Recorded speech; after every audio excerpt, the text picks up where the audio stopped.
Yeah, so today we will continue our discussion with the example of distillation column. Again I am drawing the schematic of the distillation column. This is the tower. Now feed is introduced in the feed tray. Feed flow rate is F, composition is Z. Then the overhead vapor left the top tray and then that is condensed in the overhead condenser. The condensed liquid is then accumulated in this reflux drum. This is the reflux drum. This is condenser. This is reflux drum. Then a part of this liquid is taken out as distillate. This is the top product with flow rate D and composition XD. Now another part of this accumulated liquid is recycled back to the top tray. This is the top tray.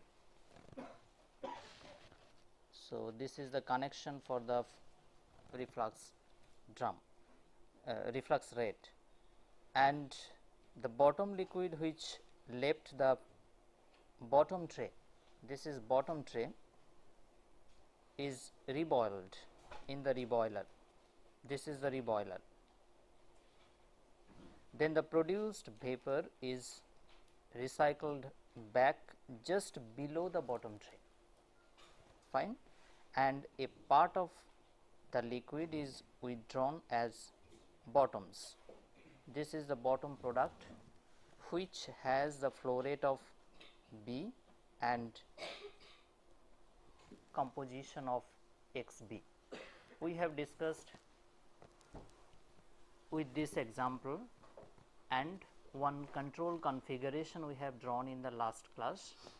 That control configuration was the feedback control configuration. That was the feedback control configuration. Fine. In that feedback control configuration, we have measured XD. Basically, for this particular process, the controlled variable is XD and corresponding manipulated variable is reflux rate. This is reflux rate. Fine. We are considering only the single loop at the top. We are not presently considering the bottom loop. Fine. Now in the feedback control configuration, we have seen that the controlled variable, which is XD, was directly measured. Fine. To manipulate the reflux rate. Today we will consider another control scheme, that is feed forward control scheme. Fine. First we will configure this feed forward control scheme for this distillation column. In this feed forward control scheme, the disturbance is measured. Here disturbance is the feed composition as well as feed flow rate, but we are considering this is the measured variable. Now for measuring this feed composition, we need one composition analyzer. This is composition analyzer, which is measuring basically the feed composition Z. We are assuming that this composition analyzer output is exactly identical with the feed composition. Then this information Z goes to the feed forward controller. This is the block for feed forward control scheme. Then this feed forward controller calculates the control action based on this feed composition, and this controller action is implemented through this control valve. Fine. For the feed forward control scheme, disturbance variable or load variable is measured using one composition analyzer. Then that measured feed composition information goes to the feed forward controller. Then the controller calculates the control action, and that control action is implemented through this control valve. Fine. So, the major difference between the feedback control and feed forward control is, for the feedback control scheme we measure directly the control variable, and for feed forward control scheme we measure the load variable or disturbance variable. There are many other differences which we will discuss in the subsequent classes. Fine. Another control scheme we will discuss next with this distillation example, that is inferential control scheme. So, we will consider the same distillation column to discuss inferential control scheme. This is a schematic of the same distillation column.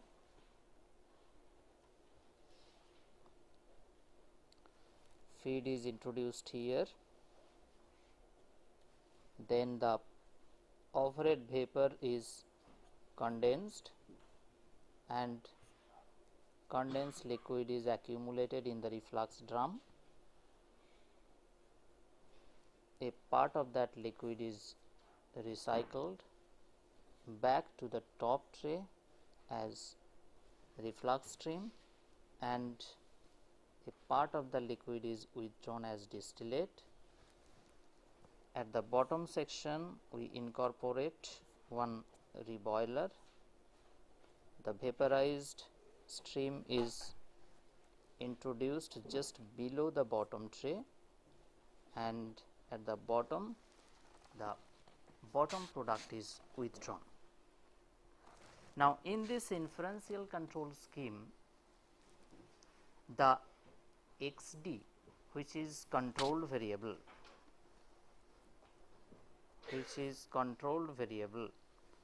is not directly measured. Fine. Most composition analyzers provide large delays in the response. Secondly, it provides high investment and maintenance cost. That is why sometimes this composition, the product composition, is not directly measured. In that case, we search for the secondary measurements. Fine. And then using those secondary measurements, we can infer the product composition. That is the purpose here. So, to estimate XD, we need to select the secondary variables. For this particular example, suppose this is first tray, this is second tray, this is third tray. So, the temperature of this first tray is suppose T1, this is T2, this is T3. It is quite easy to measure the temperature compared to the composition measurement. Fine. So, we can say that these three tray temperatures we can consider as secondary measurements. Fine. So, we will measure these three temperatures using thermocouples. Then here we put one block for estimator. These three temperature, after measurement, the temperature information goes to this estimator. This estimator basically nothing but one algorithm which consists of some equations and correlations. These correlations basically calculate the XD based on the information of the measured temperature. Fine. So, here some mathematical equations are included within this estimator, and using those equations we can directly calculate based on this measured temperature information xd value. Fine. Basically this composition is inferred based on the measured temperatures. Then as usual, this estimated composition xd goes to the controller, and the controller calculates the action, and those control actions are implemented through this control valve. Fine. Since the composition, product composition, which is the control variable, is inferred, that is why the controller is called inferential control. Fine. So, we can write that the unmeasured output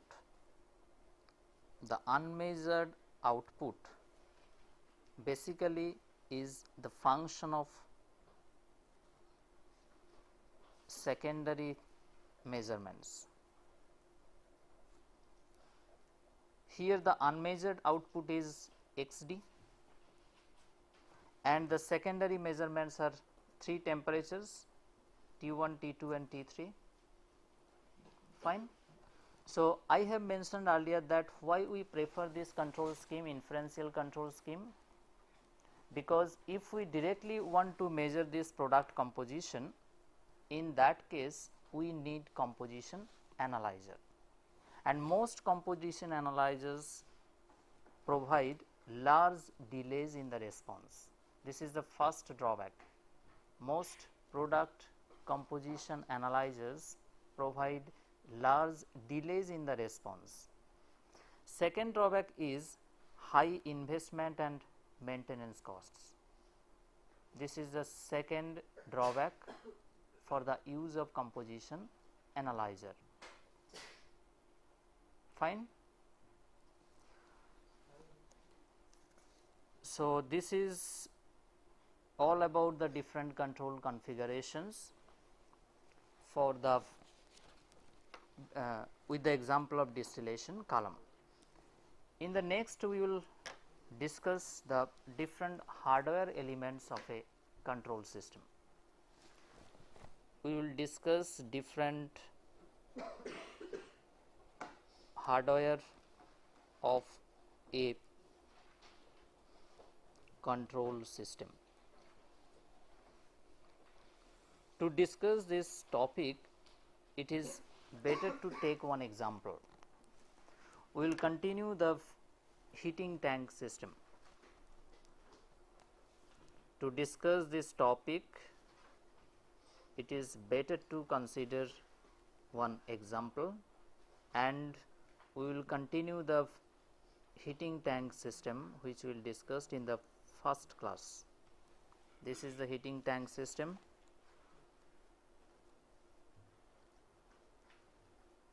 Feed is introduced with a flow rate Fi, temperature Ti, and product is withdrawn with a flow rate of F and temperature T.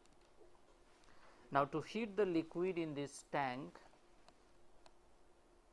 one steam stream is introduced with a flow rate, suppose F suffix St, and for this particular system we have this control pair, I mean controlled variable and manipulated variable pair. We want to maintain the temperature through the manipulation of steam flow rate. Fine. Our control objective is to maintain the temperature of this tank, and that is why this is our control variable. Corresponding manipulated variable is steam flow rate. So, this is basically a closed loop system.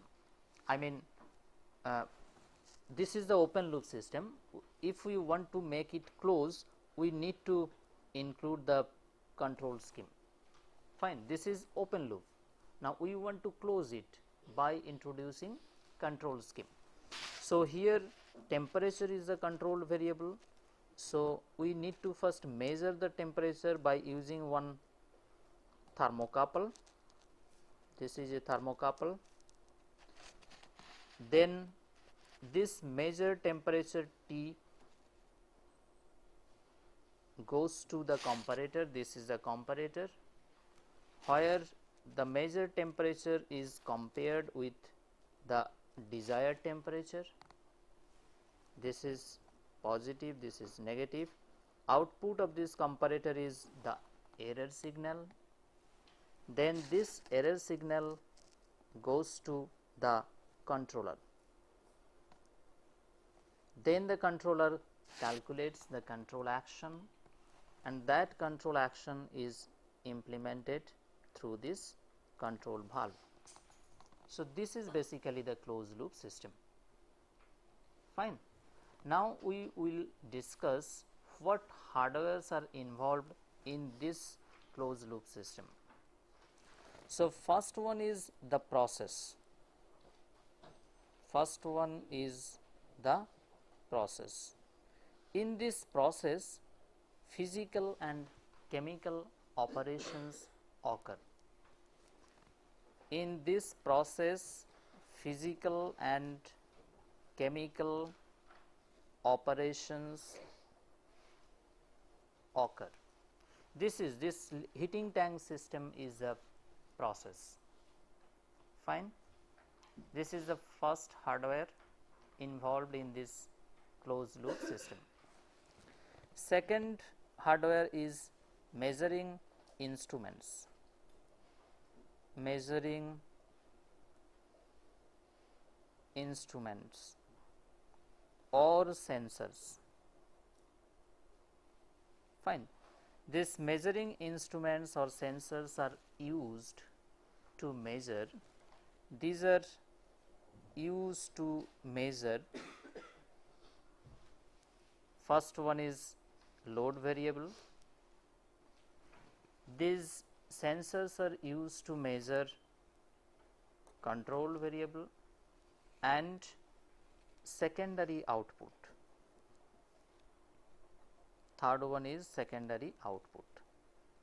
Although we have shown here only the measurement of control variable, but we can measure also the disturbance variable and secondary output by the use of the measuring device or sensor. So we will just discuss in brief what are the different measuring devices used for different variables. So we can write them in a table form: variable and sensor used for measuring that variable. Like first variable is temperature. Say temperature we can measure by the use of thermocouple. Fine. We can use thermocouple, we can use resistance thermometer.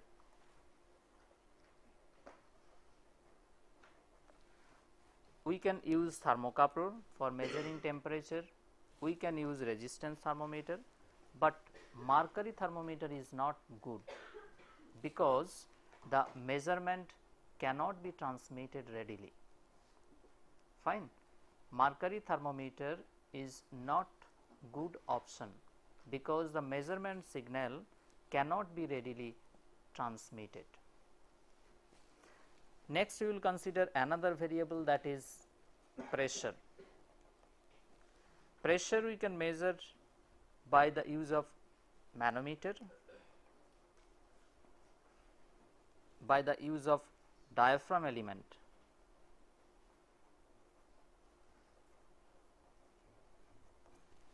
Fine. For measuring the pressure we can use manometer, we can use diaphragm element.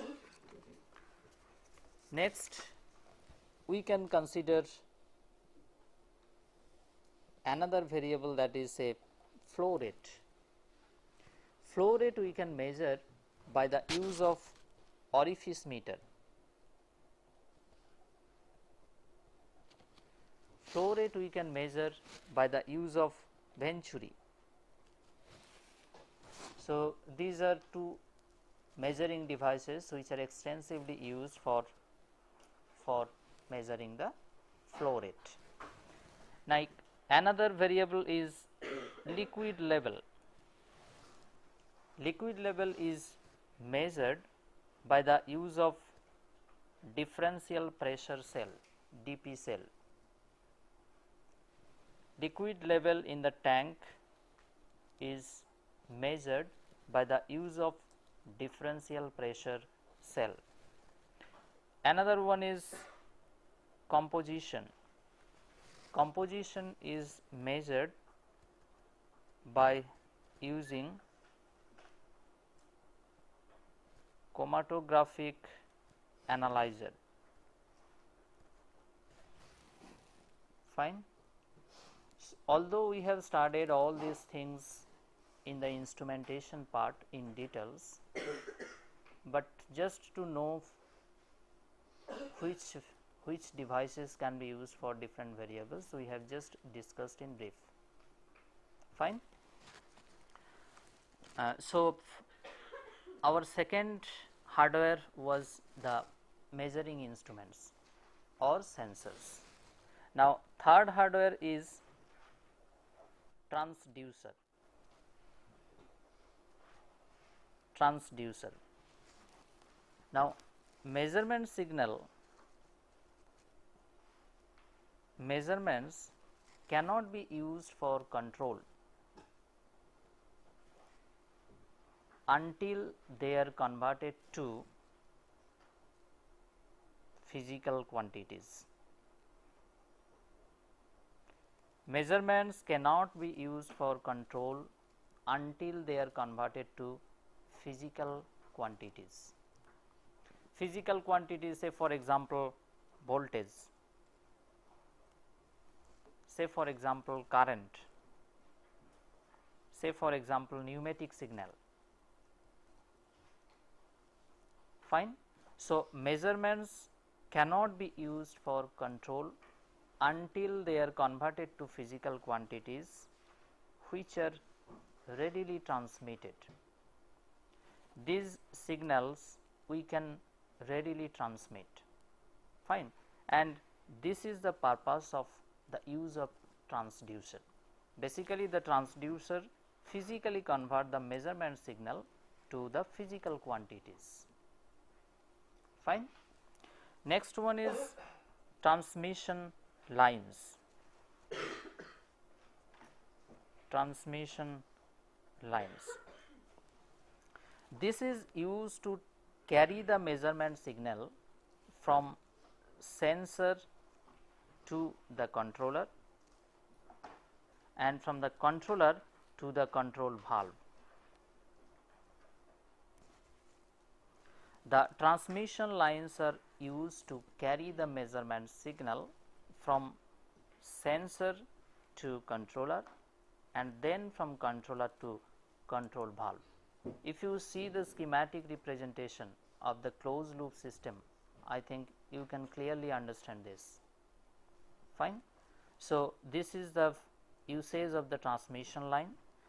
Now, measurement signal is sometimes very weak. Sometimes the measurement signal is very weak, say for example in few millivolts. Measurement signal is sometimes very weak, for example some few millivolts. In that case, this transmission line is equipped with amplifier. Fine. When the measurement signal is very weak, in that case the transmission line is equipped with amplifier. This is the fourth hardware which is involved in the closed loop system. Now, fifth hardware is the controller.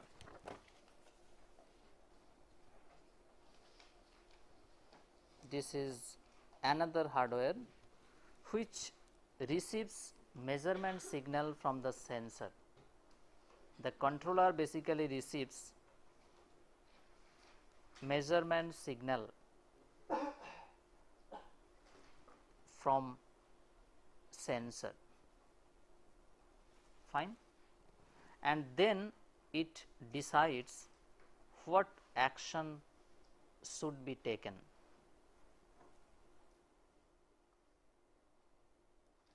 Based on the measured values. So, the controller basically receives the measurement signal from the measuring device, fine. In the next step, the controller calculates the control action based on the measured signal, comparing with the desired value of that control variable. Sixth hardware is the final control element. Final control element. Now, for the case of controller, I told that the controller basically calculates the control actions. Now, that control action is implemented through the final control element, implemented through the final control element. So, the control action which is calculated, produced by the controller, that is physically implemented through this final control element. Can you give any example of the final control element? Yes. First example is say control valve. Another example is variable speed pump. Variable speed pump. Variable speed compressor. Why variable speed? If the speed is fixed, then that cannot be changed. That is why variable speed pump and variable speed compressor. Now, next hardware element is the recording device. Recording device. This is used to visualize the plant behavior. This is used to visualize the plant behavior through the measurement signals, fine. If we wish to visualize the plant behavior at different situations, we need one recording device, and that realization we can achieve through the measured values. And for this purpose, we can use video display unit, which is usually accommodated in the control room. Video display unit can be used for this recording purpose, which is usually accommodated in the control room, fine. So, these are about the hardware elements for a particular process. So far we have discussed the first topic, that is introduction to process control. In the next we will discuss the second topic, that is the mathematical modeling, fine, and the use of mathematical modeling in process control. So, we will start to discuss the second topic, that is mathematical modeling.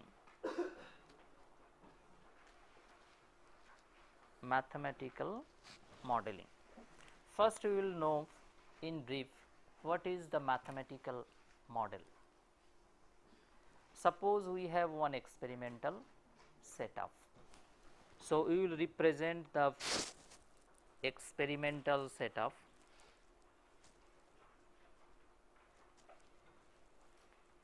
We will use one block to represent this experimental setup. Now, to this experimental setup the input is introduced, I mean input is introduced to the setup, fine, and if we run the setup we get output. This is a common thing in our laboratory which happened. So, what is basically the model?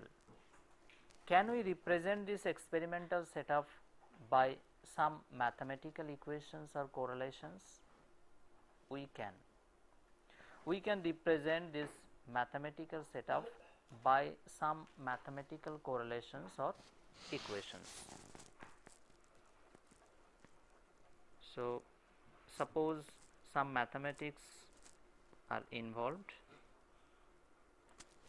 then we are giving the same input to this block, fine, we will get some output.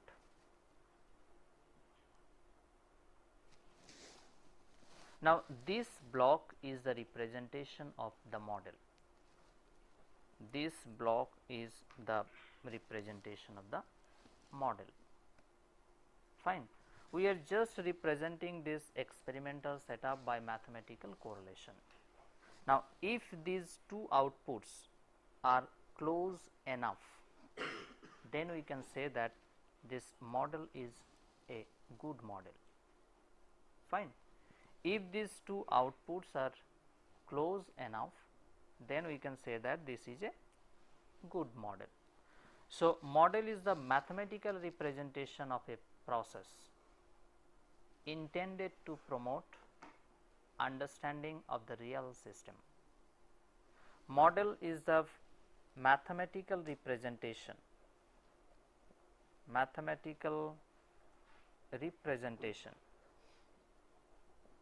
of a process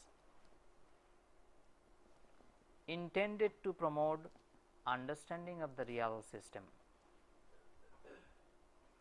A real system we can represent by using some mathematical equations and correlations. So, this is the definition of model, fine. And next we will discuss what is the use of this model, why we will develop the model, what is the use of mathematical model in process control, that we will cover in the next. So, use of the process model.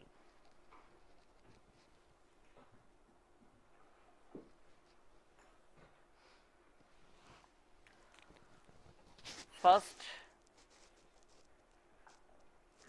we can write to understand the process behavior. To understand the process behavior, fine. Suppose we have the model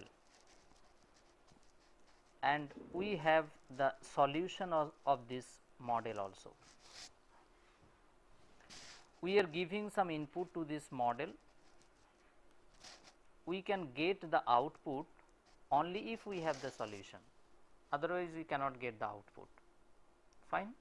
We have developed the model structure for a particular process, we are giving some input information to the model, basically the input information is specified, and then if we solve the model, then we can get some output, fine. Now, suppose the model initially is at steady state, I mean after startup we can reach at steady state. Now, at steady state we are giving some change in this disturbance variable, we are giving some change in disturbance variable, then the process will shift from steady state to another state. Basically, if we change in load variable, we will get some transient response, and that transient response we can get by performing this simulation of this model without performing the experiment, isn't it? So, we can understand the process behavior by some change in load variable to understand the transient behavior without performing the experimental setup. Fine. So, this is the first purpose of the model. Secondly, to train the operating personnel.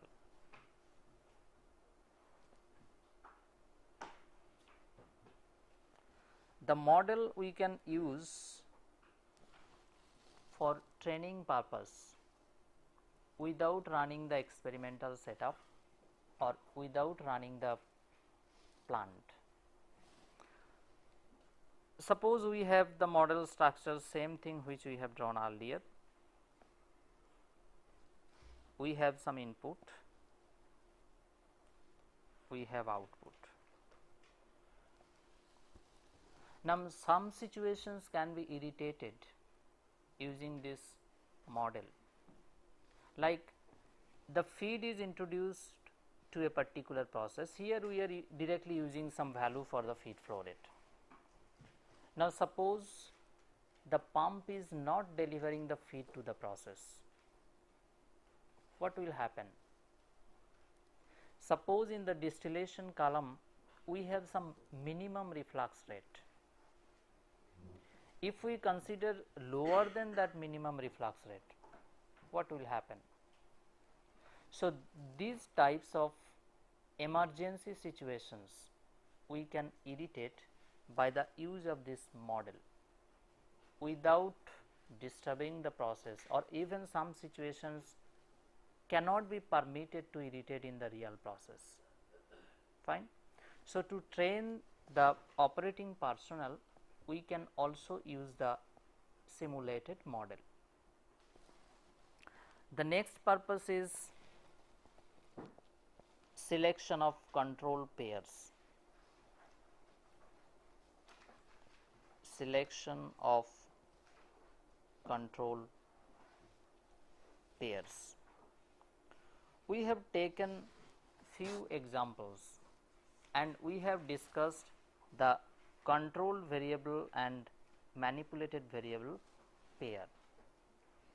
But these control variable and manipulated variable pairs we can select by knowing the model of that particular process. Fine. So, if we know the model of a particular process, we can determine the pair between control variable and manipulated variable. So, for this purpose also we need the process model. Fourth purpose is to develop the model based controller. You know, most of the advanced controllers are model based controller, and the name clearly suggests that the controller which consists of or which includes the process model, those controllers are basically model based controller. So, most of these advanced controllers use the process model. So, in that sense we can say that we need the process model for the development of advanced controllers. Fifth one is optimize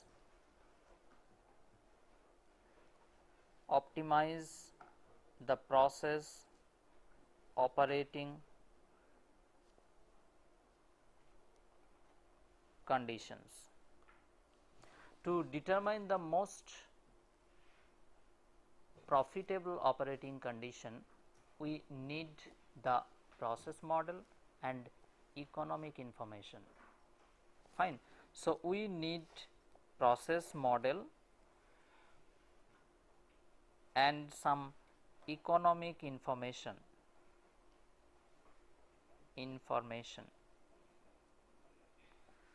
to determine the most profitable operating condition, most profitable operating condition. So, we need the process model, we need some economic information to determine the most profitable operating condition. So, these are the issues for which we need the process model. Next, we will discuss the classification of process model. Classification of process model. There are different ways to classify the process model, but here we will discuss the classification of process model based on how they are obtained. There are different ways to classify the process model, but here we will discuss the classification of process model based on how they are obtained. Fine. There are three different models. I mean, we can classify in three different ways. Three different models are there. First one is theoretical model. The theoretical model is basically developed based on principles of conservation. This is developed based on the principle of conservation. Fine. So, first type of model, that is theoretical model, and this model is developed principle of conservation. I think you know the principle of conservation, like mass conservation, energy conservation, momentum conservation.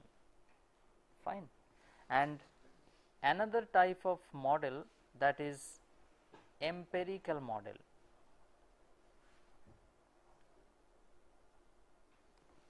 This model is obtained by fitting experimental data.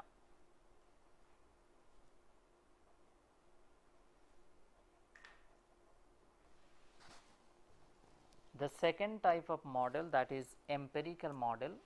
This empirical model we can obtain by fitting experimental data. Basically, if we have the experimental setup, we have different sets of input output data. Now, if we have the input output data, by fitting those experimental data, we can determine the coefficients. Fine. By that way, we can construct a model, and that is the empirical model.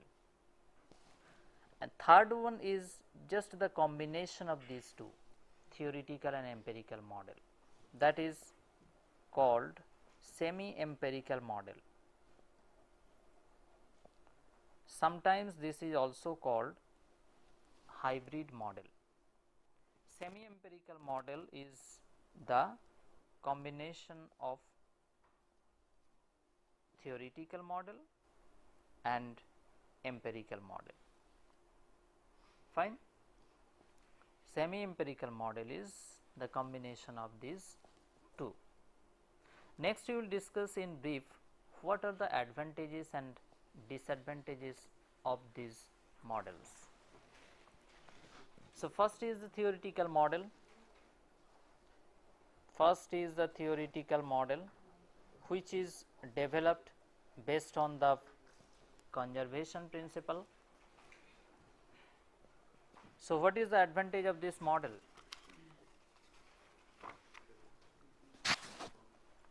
First advantage is it provides physical insight,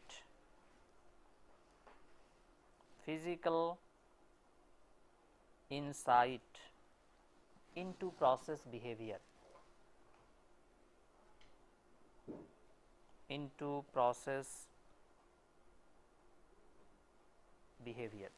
This is the first advantage.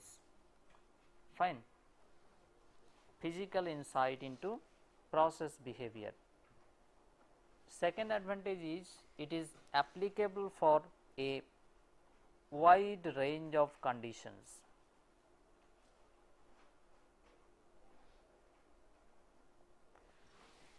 it is applicable for a wide range of conditions. This is the second advantage. Similarly, what are the disadvantages? It is time consuming to develop. So, it leads to be time consuming to develop, because particularly for the complex systems the theoretical model is too large. So, in that sense we can say that this is time consuming. And another drawback is some model parameters are not readily available. Some model parameters, for example, reaction rate coefficient, overall heat transfer coefficient, these are not readily available. Fine. In that case we have to follow the empirical technique. So, these are basically the two drawbacks and two advantages of the theoretical model. Now, what about the empirical model? I think we can say something for this empirical model based on the discussion of this theoretical model. So, what is the advantage? It is easier to develop. It is easier to develop.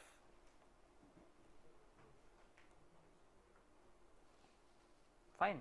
This is the advantage, because if you have the input output data set, then we can fit some correlations or equations using those input output data set. So, for a complex process we do not have so many equations like theoretical model. So, this is only the advantage for this case. And what are the disadvantages? Yeah, this is applicable for a narrow range of conditions. This is applicable for a limited range of conditions. Fine. So, this is the advantage, this is the advantage and this is the disadvantage for the empirical model. Similarly, I think you can find what are the advantages and disadvantages of the semi empirical model. Fine.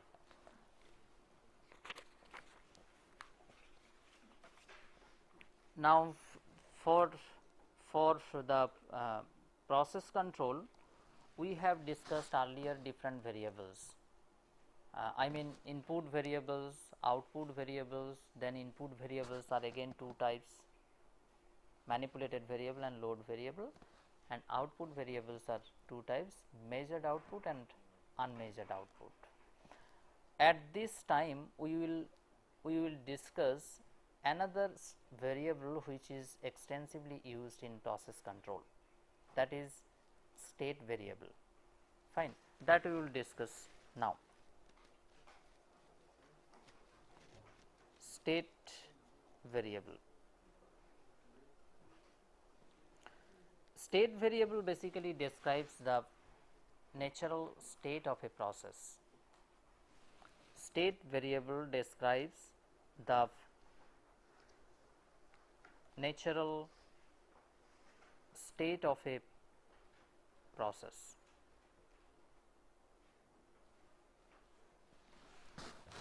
Now, there are basically three fundamental quantities. There are three fundamental quantities. What are these quantities? Mass, energy and momentum. These are three fundamental quantities. Now, these fundamental quantities are usually not directly measured. These three fundamental quantities are not directly and conveniently measured. And these three fundamental quantities are usually characterized by, say, temperature, by pressure, by composition, by flow rates, etc. There are three fundamental quantities: mass, energy and momentum. These three fundamental quantities are not directly and conveniently measured, and they are characterized by these variables: temperature, pressure, composition, flow rate, and these variables are called state variable because they describe the natural state of the system. So, these are called state variable. Fine. And it arises naturally in the accumulation term. We will discuss in the next the conservation principle, and there we will see that the state variables usually present within the accumulation term. So, it arises in the accumulation term.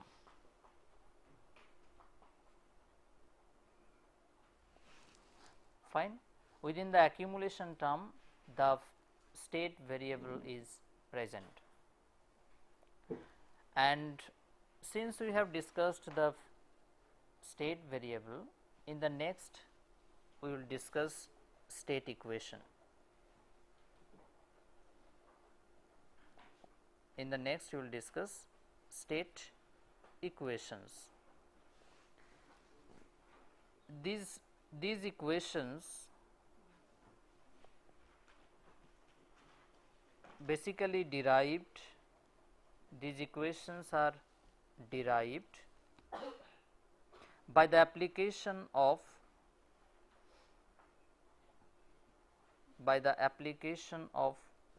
conservation principle.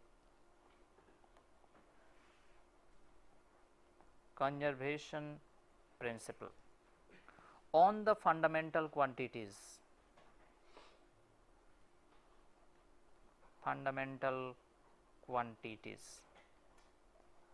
to relate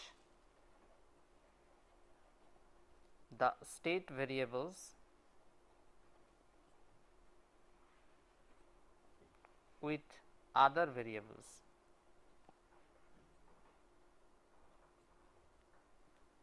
Are called state equations.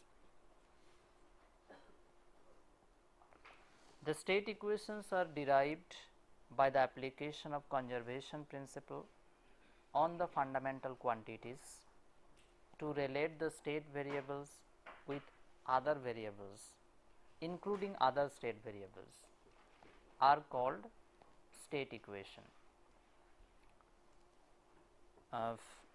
These are about the state variable and state equations, and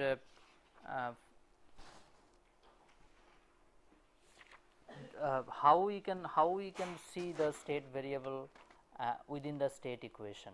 I mean, first we will go for the development of state equation, then we will see which one is the state variable within that state equation. Now, for that purpose we have to know the conservation principle. Fine. The conservation principle we can represent in general form like rate of accumulation equals to rate of input minus rate of output plus rate of generation. This is the general form of the conservation principle. Fine. Now, I told about the three quantities, three fundamental quantities: mass, energy and momentum. So, if we include here rate of mass accumulation equals to rate of mass input minus rate of mass output, that is the conservation of mass. For the case of conservation of mass, there is no existence of this rate of generation term, fine. And for the energy conservation, similarly we can write rate of energy accumulation equals to rate of energy input minus rate of energy output plus rate of energy generation, fine. So, this is about the conservation principle, and the state equation, state variable, the description on that, I mean by the derivation of state equation we will know which one is the state variable. This thing we will discuss in the next class. Thank you.